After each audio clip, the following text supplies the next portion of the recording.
Hey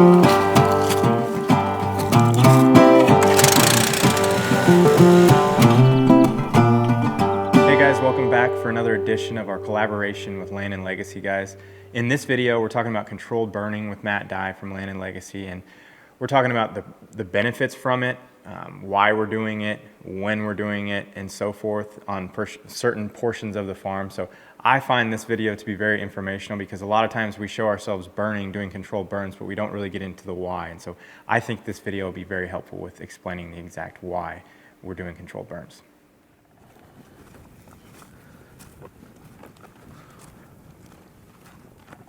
All right, guys, so you just executed a wonderful burn yesterday. We got smoke in the background from some down logs. This was logged, right? And then a little tornado damage?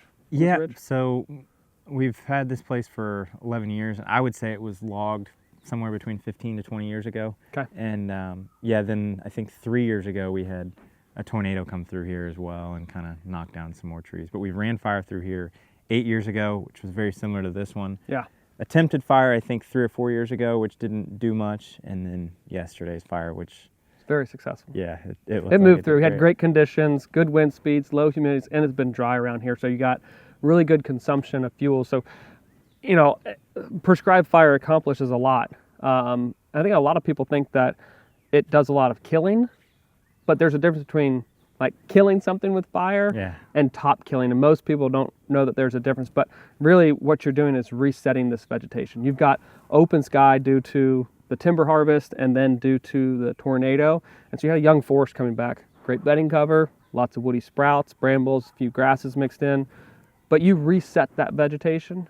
You didn't necessarily kill it.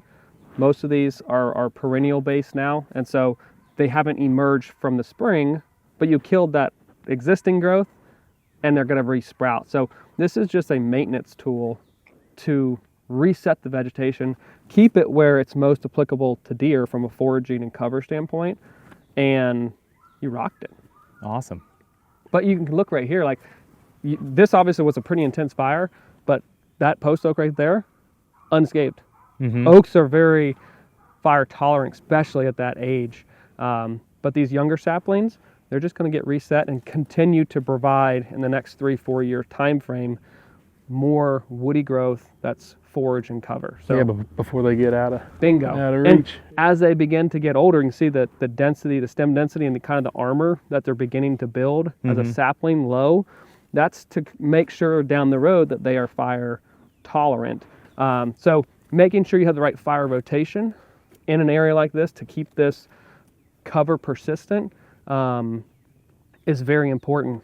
Generally in this kind of setting, this latitude, we're going to prescribe every 3-4 years, maybe every 5 years, but really that 3 or 4 window, we'd love to see a good fire like you guys had yesterday to keep this contained or retain this type of cover and forage value load, especially on this knob. Yeah, and then some of these invasives like multifloral rose that have been, most of them have been treated and killed this past summer, but anything that may have been missed or whatever, at least the fire will come in and knock it way back. Top kill it, reset it.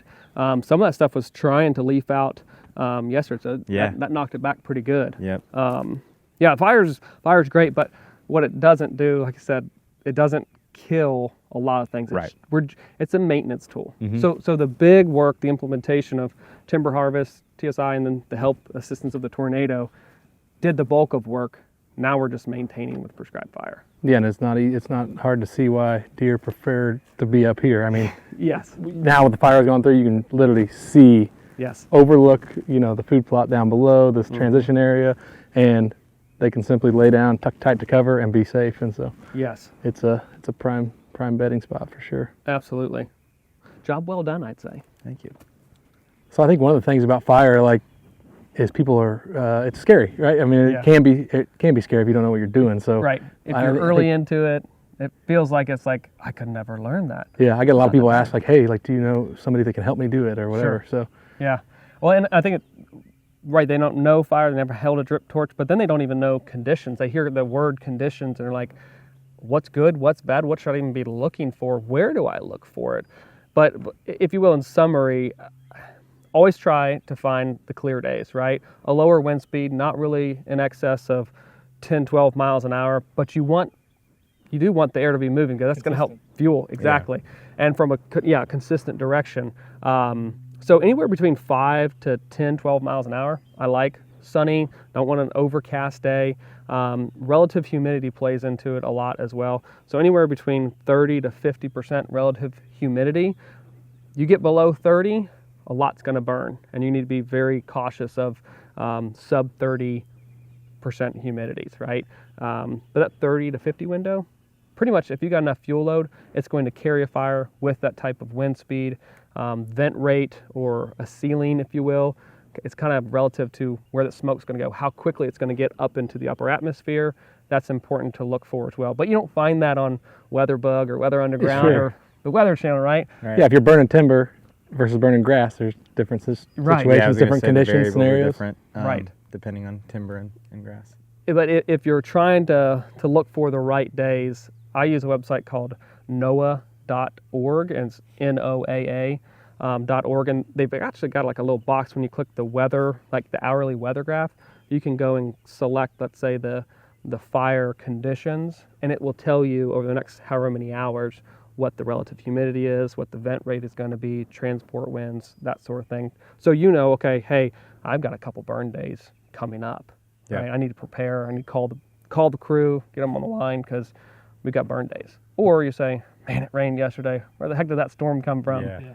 But I think another thing a lot of people think about or don't understand too is like you're not just lighting a fire and letting her go. Right. Like we've talked about it a lot, but you're putting in a backstop and you're burning to that and you're preventing it from going outside of certain areas. And that's one thing that's nice about this property with the road system. Makes it really nice, and then obviously some pretty steep creek drainages that make it really nice. So most people, like what you had just said, they often see like our big head fire, which is impressive and always fun to see. It's the fun, exciting part. The fun, exciting part. We have a huge, and it's the quickest part after all the work's been done. Exactly. A giant flame, but what they don't understand is that there's a black line, a back burn going on behind the scene to where it's going to burn right into that, and it will stop. Correct. It's contained. You've removed the fuel of where the head fire's going, so they're just going to meet and put themselves out. But it's hard to capture that in a reel or social, but that is, if you will, the backstory. It may have taken 2-3 hours to establish that back line to get that sweet shot that you saw where the flames were going up and ripping up a hill like this.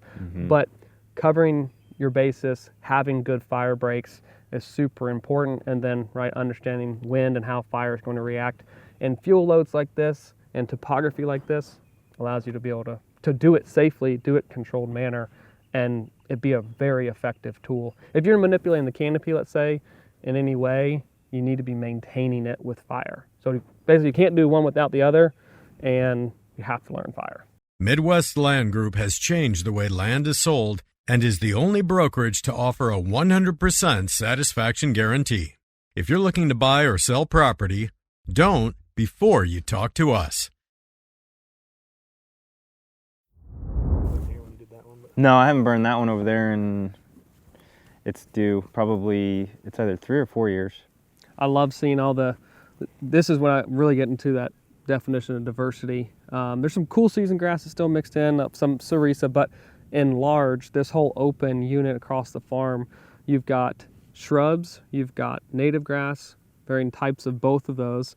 You've got a high diversity of forbs growing in here, and a few dotted trees. The combination of all those vegetation types working together, this is high quality site. It could be used for fawning cover, growing season forage for deer in the form of the broadleafs and the woody component, but nesting cover, brooding cover. There's a recent burn over here, so that proximity and the way you can break up this center space to have the different rotations of fire is awesome. So this was the fire last year. Intense. A lot of heat, and then that was the response. Wow. That is super diverse. Broadleaf, flowering plants, native grass, bunch grasses. I love it. Broadleaf plants, dotted trees. That is habitat right there. Yeah, we planted all that 5 years ago. No, I'm kidding.